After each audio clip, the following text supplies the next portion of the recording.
We're marching to Zion, a beautiful, beautiful Zion. We're marching upward to Zion,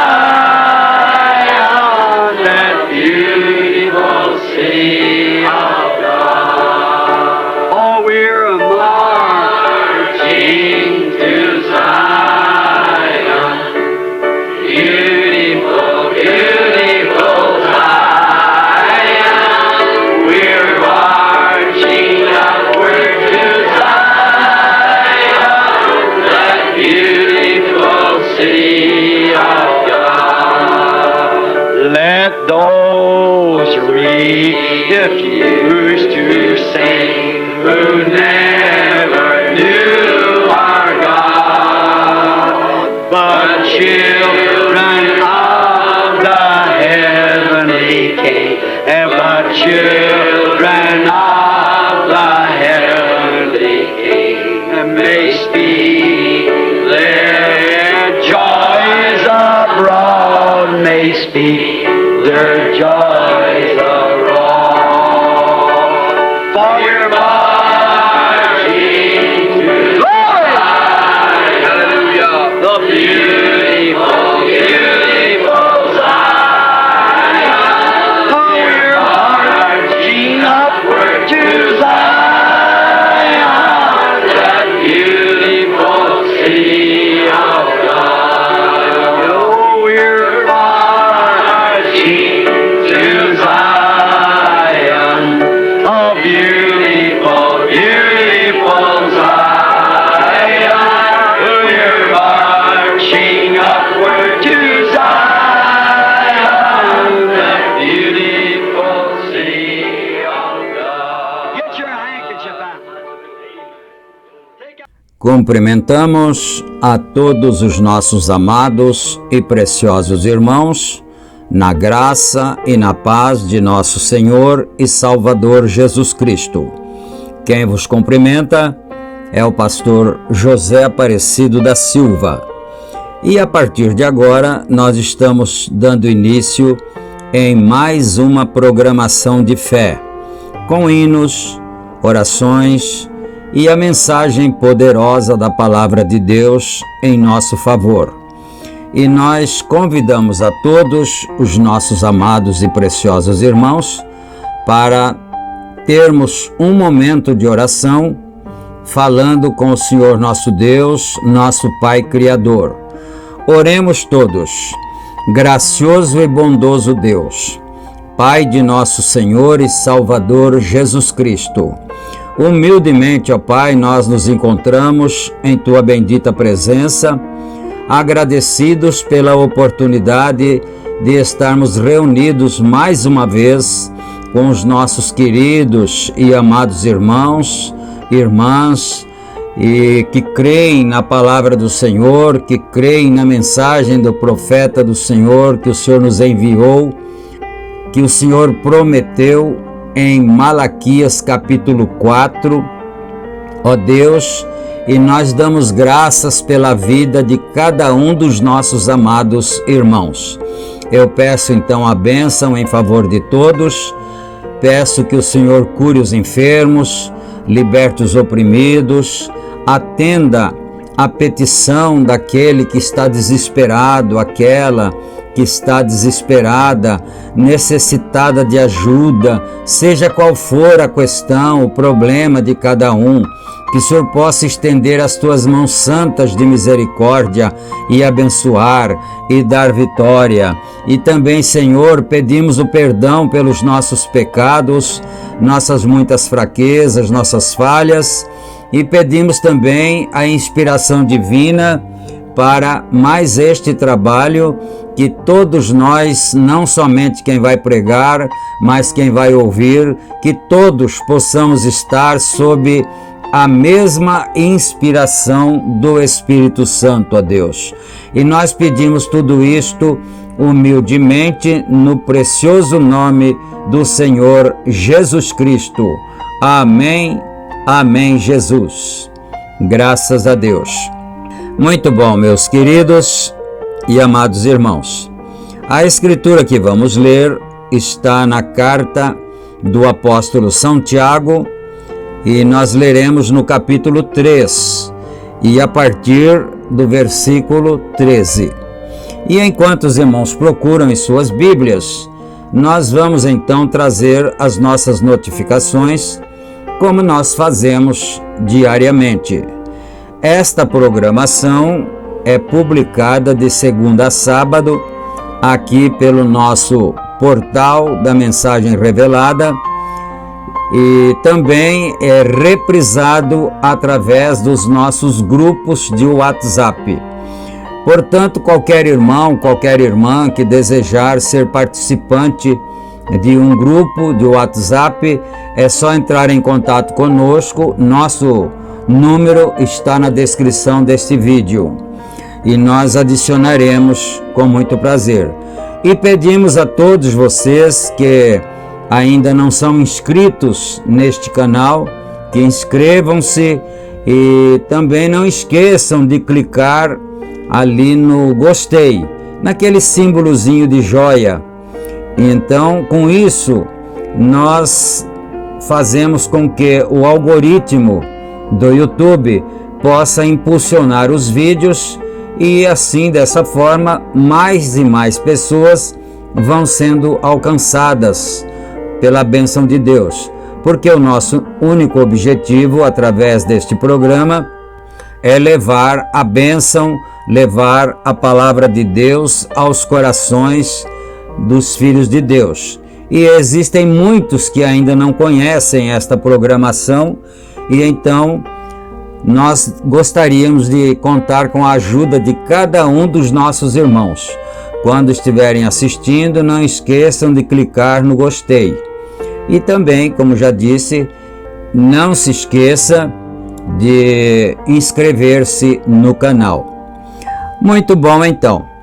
Dito todas estas coisas, agora nós já vamos aqui para a leitura bíblica, conforme nós anunciamos, que está em São Tiago, capítulo 3 e versículo 13.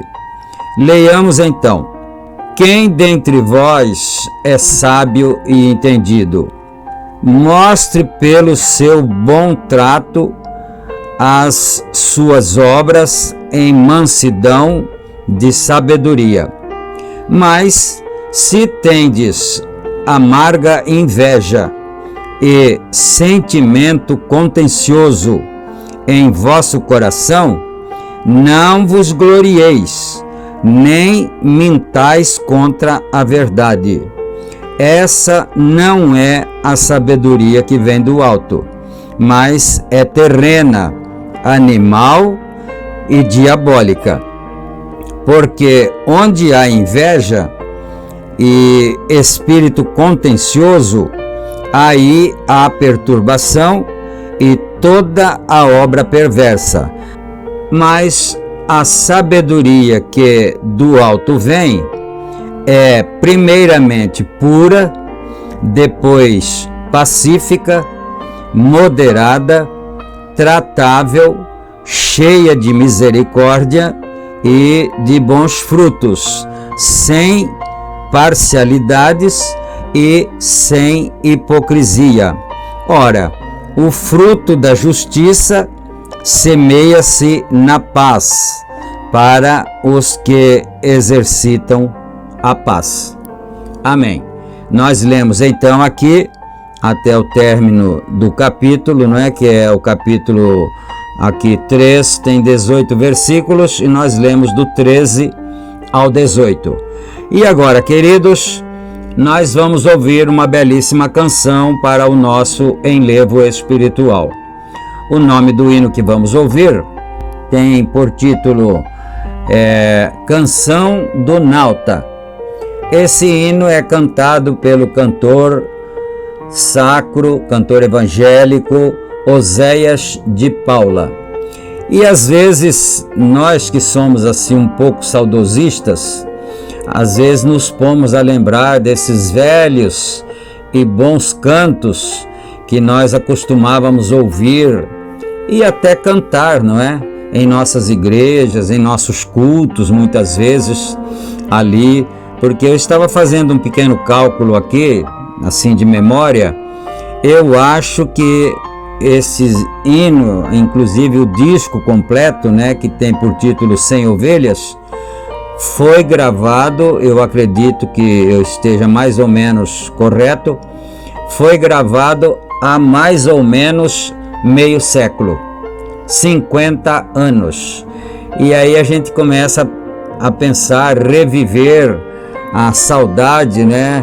Essa belíssima voz que tem o cantor Oséias de Paula e que alegrou muitas pessoas, muitos cultos, nos hinos cantados e tudo, e nós agora estamos recordando um pouquinho e matando saudades, né? Mas vamos aqui então ouvir Canção do Nauta com Oséias de Paula, e assim que terminar nós retornaremos aqui para darmos continuidade à nossa meditação, ao nosso estudo da mensagem perseverante.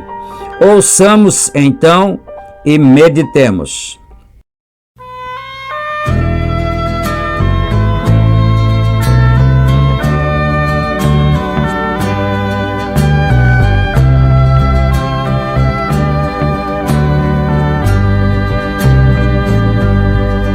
Que ternura, são calmas as ondas do mar.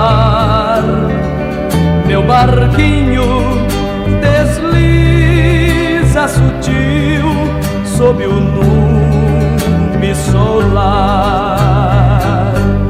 tal qual aventureiro que vaga no mar a quem o meu barquinho deslizando vai, pois descanso e dulçor há no porto além.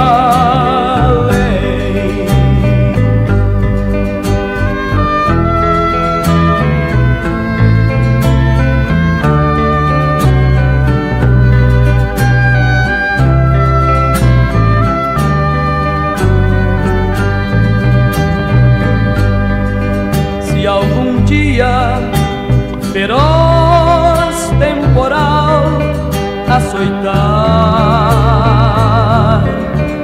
prontamente eu sei que Jesus há de vir me amparar, tal qual aventureiro que vaga no mar a quem o meu barquinho deslizando vai, pois descanso e dulçor há no porto além.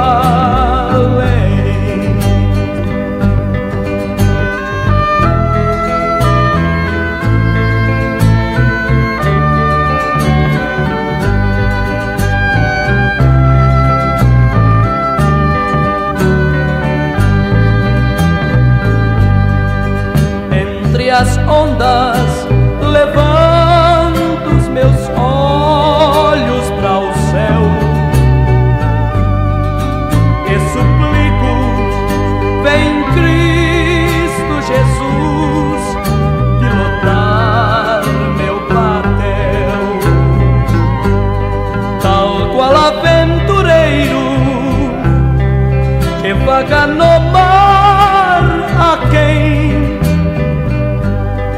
o meu barquinho deslizando vai, pois descanso e dulçor há no porto.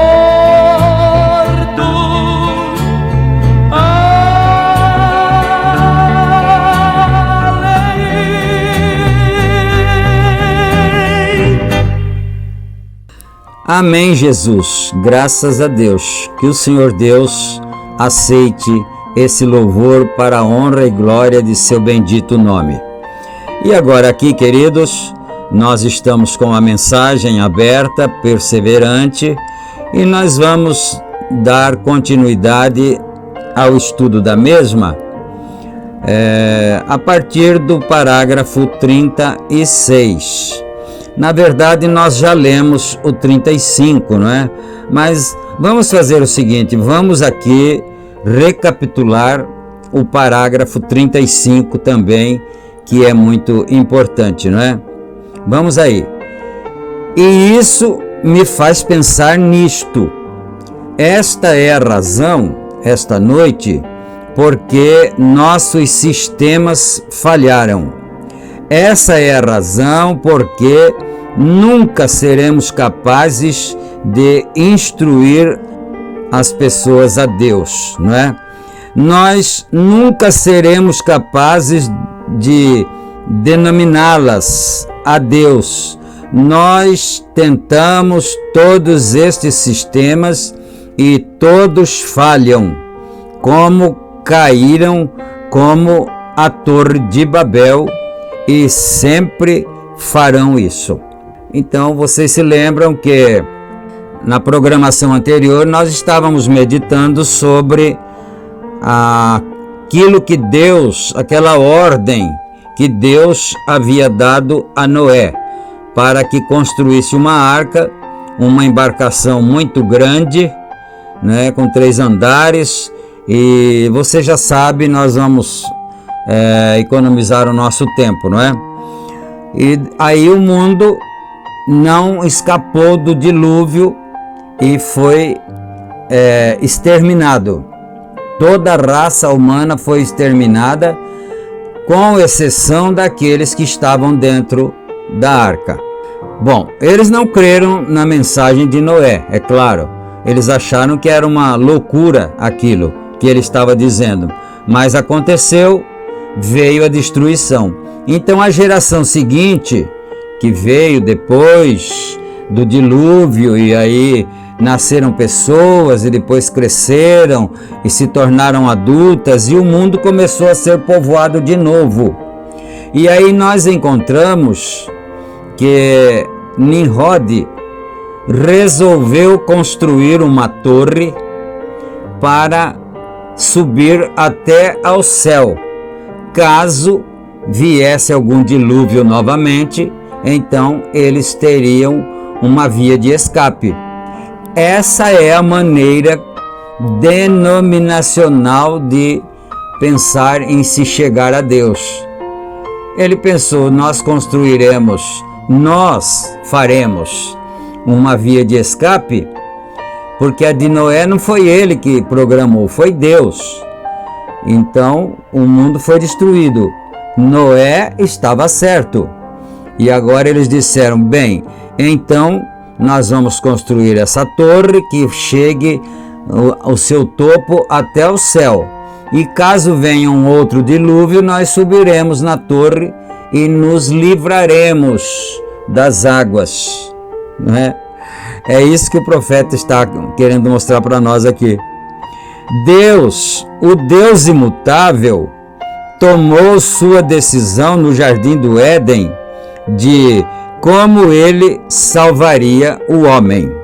Então não adiantou e não adianta o homem, o humano, tentar salvar-se por suas próprias condições, sejam elas físicas, morais, religiosas, seja o que for.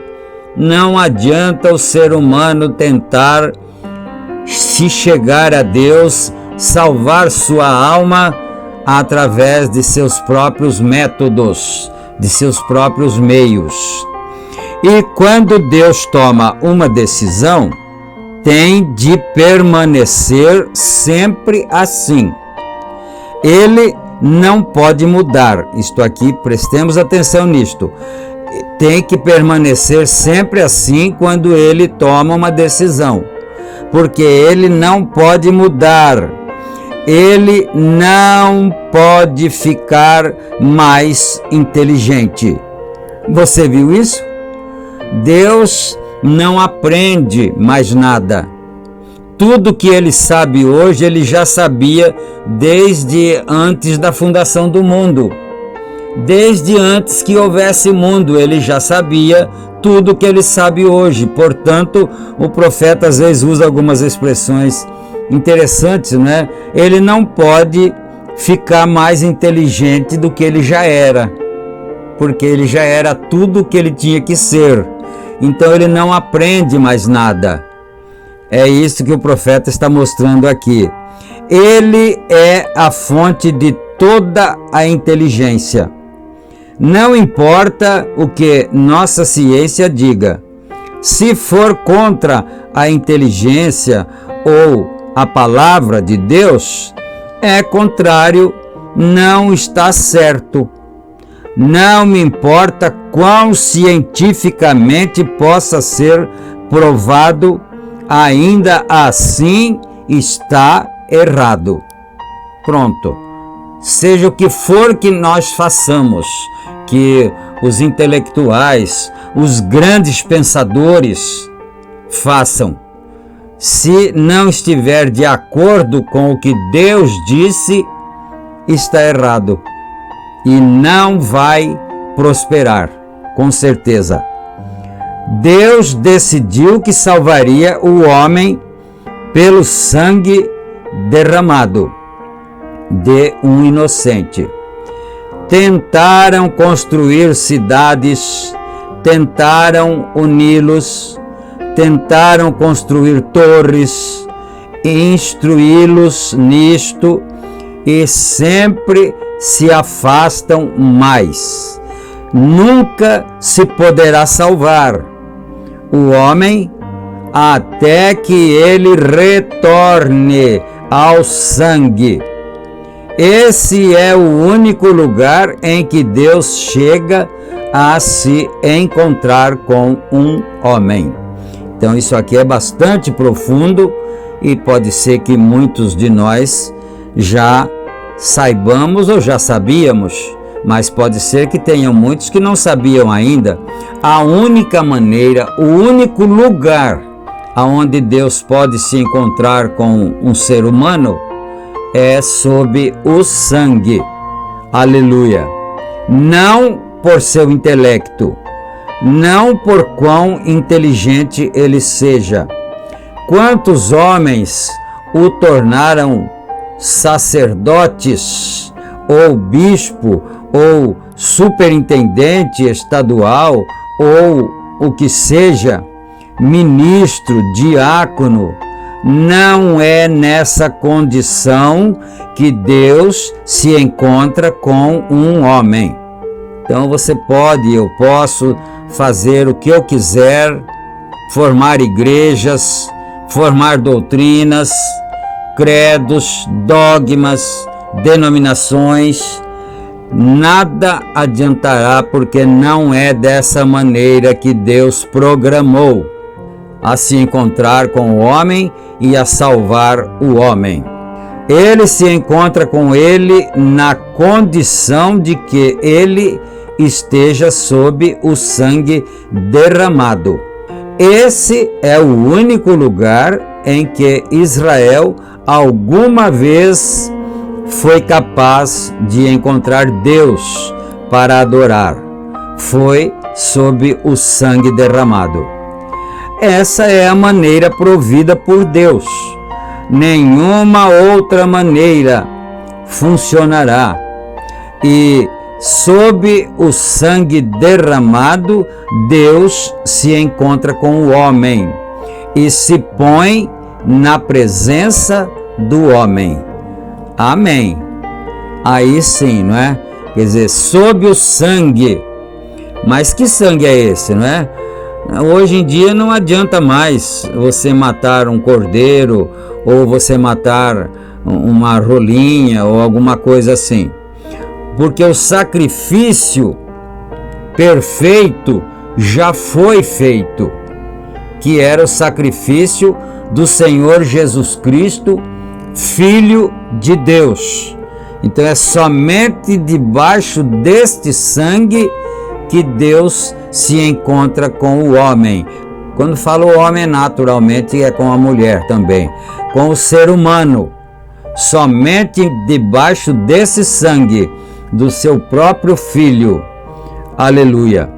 Moisés, este intelectual fugitivo, profeta fugitivo, na parte remota do deserto, e se casou com essa bonita mulher etíope e estava vivendo. Teve um filho, o pequeno Gerson, e certo dia, enquanto caminhava por lá no deserto, na parte remota do deserto, um velho de 80 anos parecia não ter condições de fazer mais nada como ministro, mas ele encontrou uma sarça que ardia no fogo e não se consumia. Qualquer leitor da Bíblia sabe desses episódios acontecidos, não é, que estão narrados nas Escrituras. Então, ele teve que se tornar um fugitivo, porque o Egito o mataria, porque ele tinha matado um egípcio, e o egípcio, como é que nós poderíamos dizer? O egípcio era gente classificada, achei, né? O egípcio era pessoa classificada, e os israelitas não eram pessoas classificadas, porque eram escravos. Isso aí é muito sério. Hoje em dia nós vivemos em tempos agora de muita confusão, políticas e muitas coisas, né? E às vezes nós observamos quanto tipo de pessoas existe na Terra. Aqueles que se julgam pessoas de classe, enquanto que outras são julgadas como pessoas de baixo nível, de baixo clero, assim chamado, não é? Mas para Deus não existe essas coisas, não. Se você estiver debaixo do sangue, então você está protegido. Não importa quem seja você, se você é rico, se você é pobre, se você é bonito, se você é feio, se você é preto, se você é branco, amarelo, vermelho, não faz diferença nenhuma para Deus, desde que todos nós estejamos debaixo do mesmo sangue do Cordeiro de Deus que tira o pecado do mundo. Aleluia! Bendito seja Deus. E ele se desviou para ver o que tinha acontecido. Então, como eu estava dizendo, ele teve que se tornar um fugitivo e foi viver lá pelo lado de trás do deserto. Não via nem gente mais, não tinha mais convívio com a sociedade de então, né? E diga-se de passagem, a sociedade egípcia era uma das maiores sociedades, um dos maiores poderes que existia naquela época, que até mesmo depois que Moisés tirou seu povo de lá, o Egito foi completamente destruído. O Egito acabou, né? Porque eles provocaram a Deus. Aleluia! E entrou na presença de Deus, porque ele viu ali que aquela sarça ardia, mas não se consumia, e ele tinha que ver o que estava acontecendo, e entrou na presença de Deus, ouviu a voz de Deus enquanto estava em sua presença. quando esta coluna de fogo se encontrava nesta sarça, falando com ele, onde ele estava com medo, até mesmo de se aproximar do Egito, sabendo que Faraó lhe tiraria a vida. Não há nada que vá detê-lo agora. Ele não queria voltar para o Egito, né? Você se lembra disso? O Senhor falou: você vai voltar lá no Egito, tirar o meu povo que está escravizado lá. E ele se esquivou de todas as maneiras. Ele dizia: Senhor, eu não vou ser capaz de fazer isto. Eu não tenho um bom dialeto, eu não sou assim eloquente para falar. Eu não vou conseguir, Senhor. E ele, tanto que ele recusou, que a ira do Senhor se acendeu contra ele. E o Senhor disse: pois eu vou mandar Arão, teu irmão, vir ao teu encontro. Então vocês dois irão, voltarão para o Egito e tirarão meu povo que está escravizado lá. Aleluia. E Moisés, como você não é capaz de falar, você está se recusando, então o teu irmão Arão falará em seu lugar, e ele será para você como um profeta. E você, Moisés, será para ele como Deus. Você está notando isto, não é? Então, Moisés foi como se fosse Deus, e ele colocaria as palavras na boca de Arão. E voltaram para tirar Israel de lá.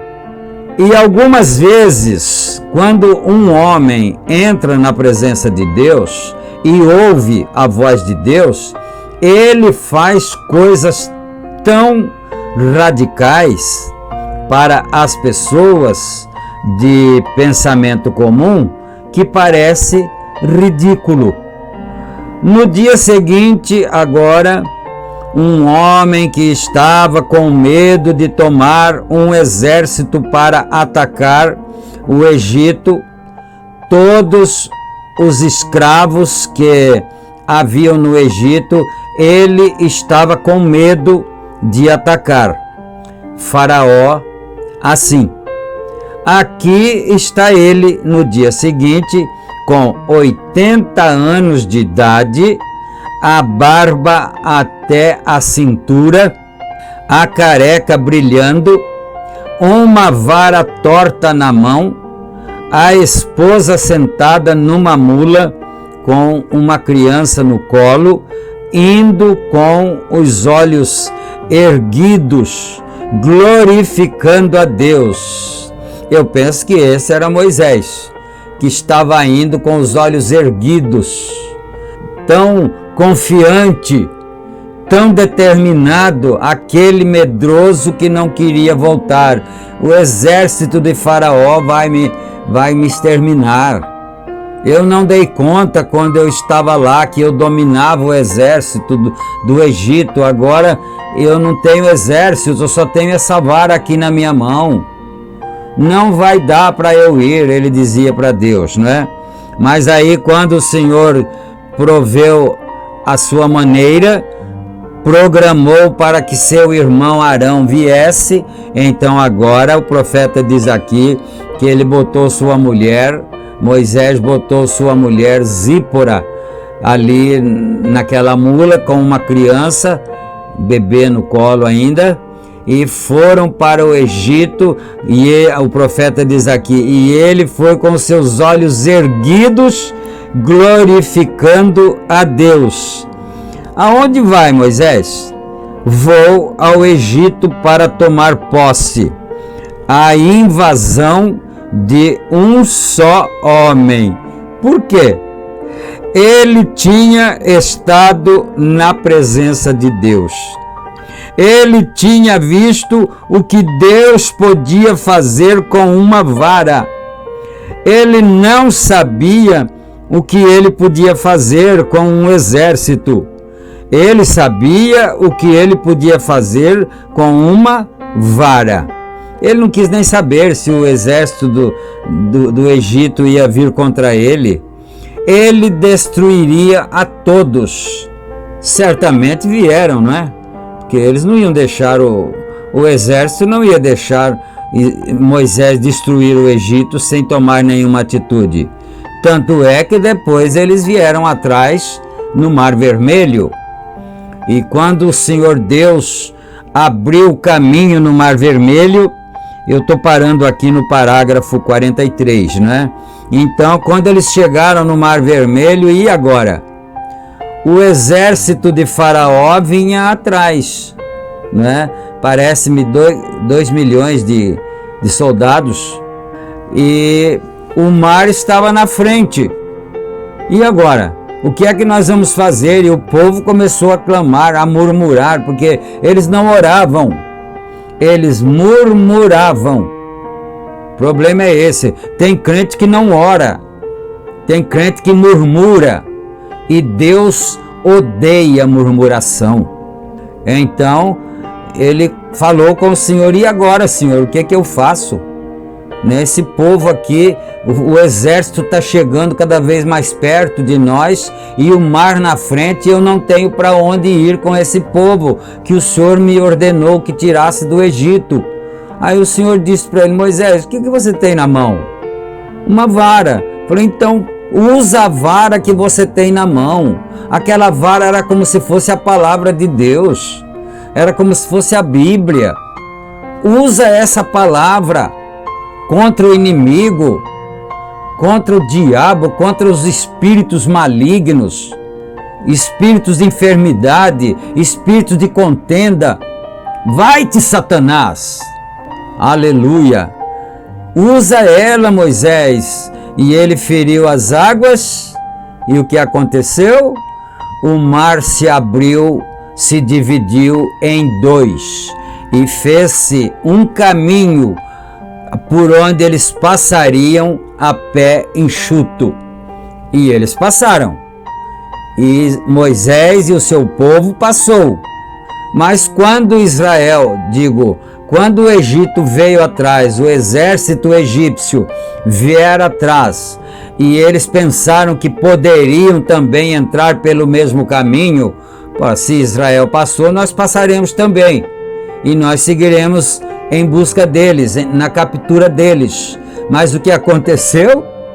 O Senhor Deus simplesmente soprou um vento oriental e as águas do mar se fecharam. Porque o Senhor tinha dito a Moisés: fere as águas e vocês passarão pelo caminho. E você vai ver, Moisés, que esses egípcios, esses soldados, essas milhares de demônios que te perturbam às vezes, que te maltratam, que te trazem problema, te trazem doença, eles vão ver quem é esse Deus que você crê, Moisés. E tem uma coisa: esses egípcios que hoje você está vendo, nunca mais você os verá outra vez. Pronto. Isso foi Deus que fez. E Deus é o mesmo ainda hoje. Não posso esquecer isso, você também não pode.